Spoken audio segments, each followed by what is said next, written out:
I had previously reviewed Lisabi, the uprising last year, holding back some of my thoughts because the producers had promised a sequel. My hope was that part 2 would correct many of the historical inaccuracies and misleading portrayals from the first movie. Unfortunately, I was wrong. Before I dive in, let me make one thing clear. Reviewing this movie doesn't mean I don't appreciate the immense effort that went into its production. I do. I acknowledge the giant strides Nollywood Yoruba has made, and Lisabi is a testament to those improvements in many technical aspects. However, historical movies like Lisabi have a higher calling. They aren't just for entertainment. They serve as a medium to preserve and share our heritage, telling the world about our history and culture. When a movie distorts history, especially one as significant as that of the Egba patriarchy and a revered legend like Lisabi, it does more harm than good. It would have been better not to produce the movie at all than get it this wrong. Let's start with the positives. The cinematography is outstanding, easily one of the best I've seen in Nollywood so far. The action scenes are thrilling, the sound effects are top-notch, and the stunts and fighting choreography are impeccable. Actors performed with grace and intensity, embodying their characters so deeply that I almost forgot who they are in real life. But that's where the good ends.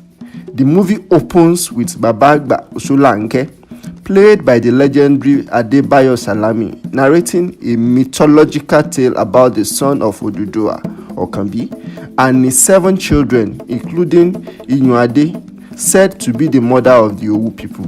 The introduction is riddled with historical inconsistencies. Was Inuade truly the progenitor of the Owu people, or simply married to an Owu king? And what about the ancestry of the Owu king?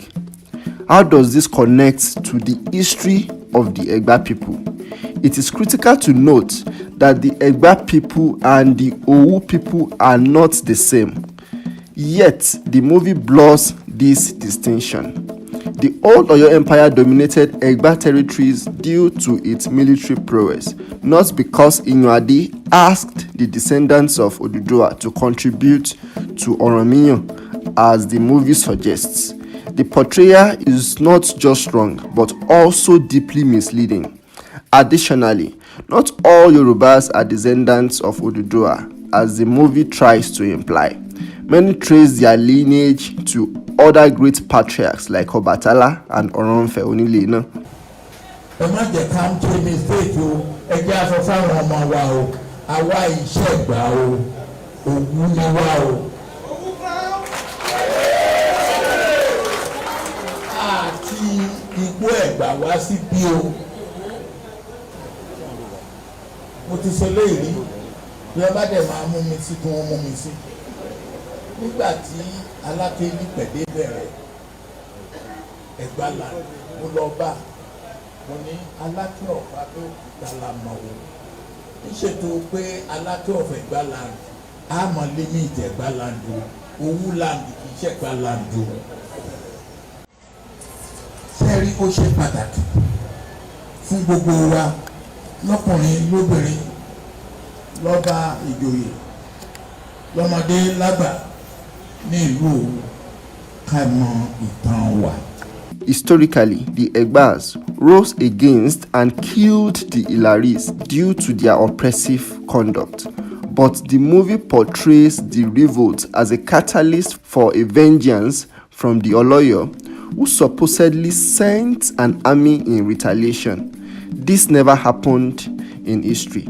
The Oloyo did not retaliate. Another glaring issue is the lack of distinction between the Ilaris and warriors.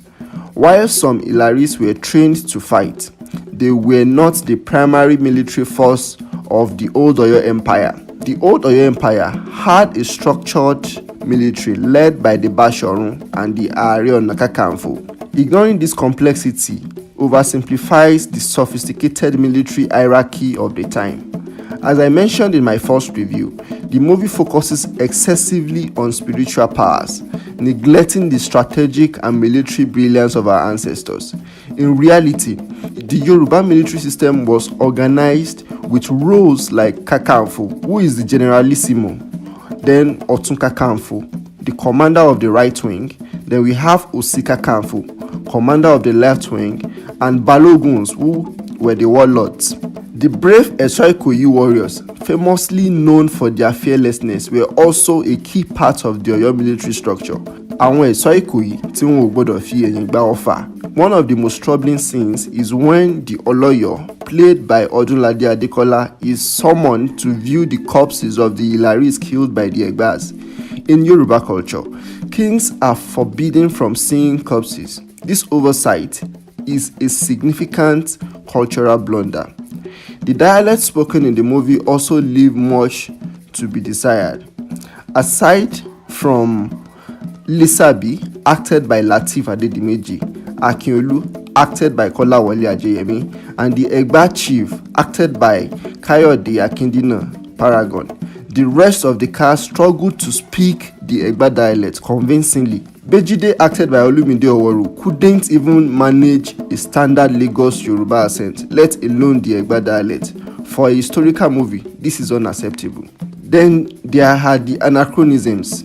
Lisabi's mother, played by Bimbo Akintola, is shown with fixed nails, something unheard of in the 18th century.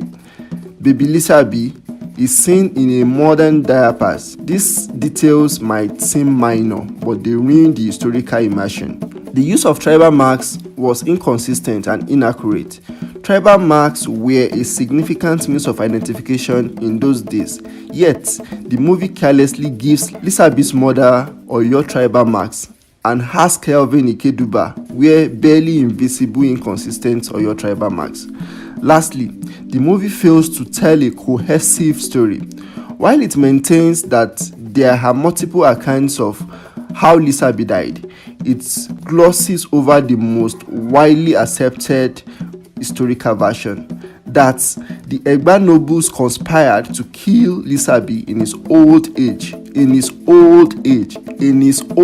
age due to dissatisfaction with his leadership. At least, it was agreed that Lisabi lived longer. He grew old and did not die almost immediately after the uprising as the movie portrays. In conclusion, I keep asking myself, what was the purpose of this sequel? It neither preserves Lisabi's history nor offers compelling fiction.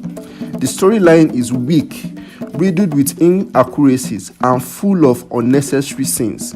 I agree with those who feel this sequel was unnecessary.